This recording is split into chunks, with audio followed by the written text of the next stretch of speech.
একজন মানুষ যিনি ব্রিটিশদের বিরুদ্ধে অস্ত্র হাতে লড়েছিলেন, যিনি চট্টগ্রাম অস্ত্রাগার লুণ্ঠনের অন্যতম নায়ক। আবার স্বাধীনতার পর তার নাম জড়িয়ে যায় ডাকাতি, সশস্ত্র রাজনীতি এবং বিতর্কের সঙ্গে। তাহলে প্রশ্ন হলো, তিনি কি একজন মহান বিপ্লবী, নাকি সত্যিই একজন ডাকাত? আজকের ভিডিওতে আমরা জানব অনন্ত লাল সিং এর বাস্তব জীবন, এমন কিছু তথ্য যা হয়তো অনেকেই জানেন না। আর শেষে বলবো, কেউ বলে বিপ্লবী, কেউ বলে ডাকাত সিনেমার গল্পের সঙ্গে ইতিহাসের সম্পর্ক কতটা। অধ্যায় 1, শৈশব। অনন্ত লাল সিং জন্মগ্রহণ করেন 1 ডিসেম্বর 1903 সালে চট্টগ্রামে, যা বর্তমানে বাংলাদেশের অংশ। অনেকেই জানেন না, তার পরিবারের আদি শিকড় ছিল উত্তর ভারতের আগ্রা অঞ্চলে। পরে তাদের পরিবার চট্টগ্রামে বসবাস শুরু করে। তার বাবা ছিলেন গোলাপ সিং। ছোটবেলা থেকেই অনন্ত ছিলেন অত্যন্ত সাহসী, শক্তিশালী এবং খেলাধুলায় পারদর্শী।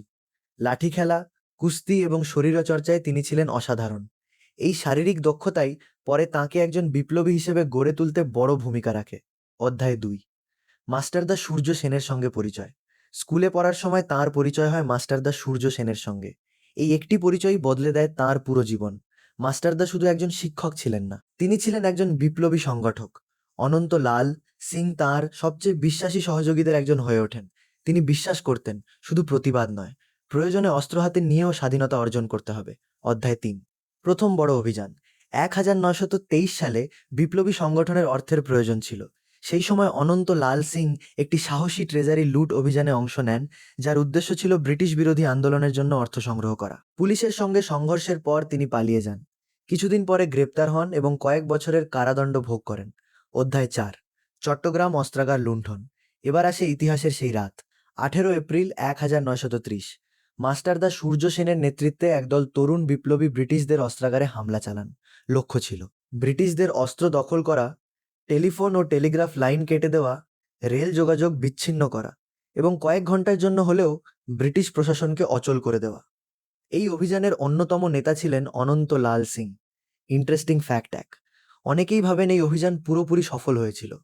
আসলে তা নয়। বিপ্লবীরা অস্ত্রাগারে ঢুকতে সক্ষম হলেও পর্যাপ্ত গুলি খুঁজে পাননি। তবুও এই অভিযান ব্রিটিশদের কাছে বড় ধাক্কা ছিল এবং ভারত জুড়ে স্বাধীনতা আন্দোলনে নতুন উদ্দীপনা এনে দেয়। অধ্যায় 5, পালিয়ে বেড়ানো।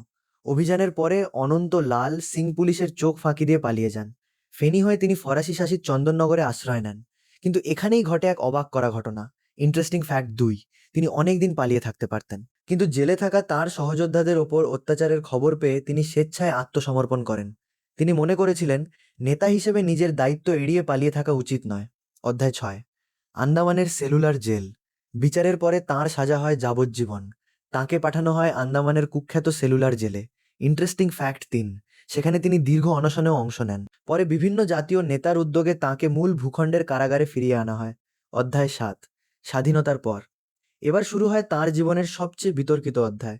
স্বাধীনতার পরে তিনি রাজনীতিতে যুক্ত হন। পরে আরও বামপন্থী বিপ্লবী কার্যকলাপে সক্রিয় হন এবং একটি বিপ্লবী সংগঠন গড়ে তোলেন।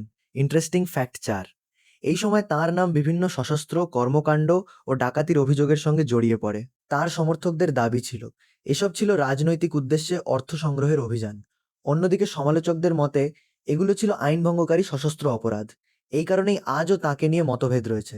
ইন্টারেস্টিং ফ্যাক্ট 5, অনন্ত লাল সিংয়ের জীবন নিয়ে আগে থেকেই চলচ্চিত্র তৈরি হয়েছে।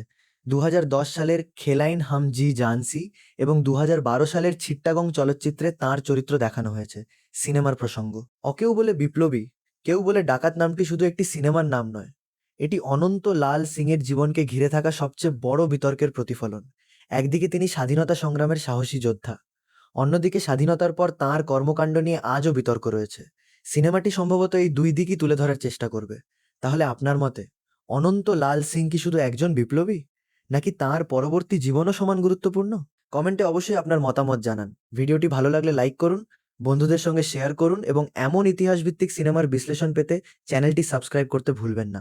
আমি আবার ফিরে আসব নতুন একটি ভিডিও নিয়ে। ধন্যবাদ।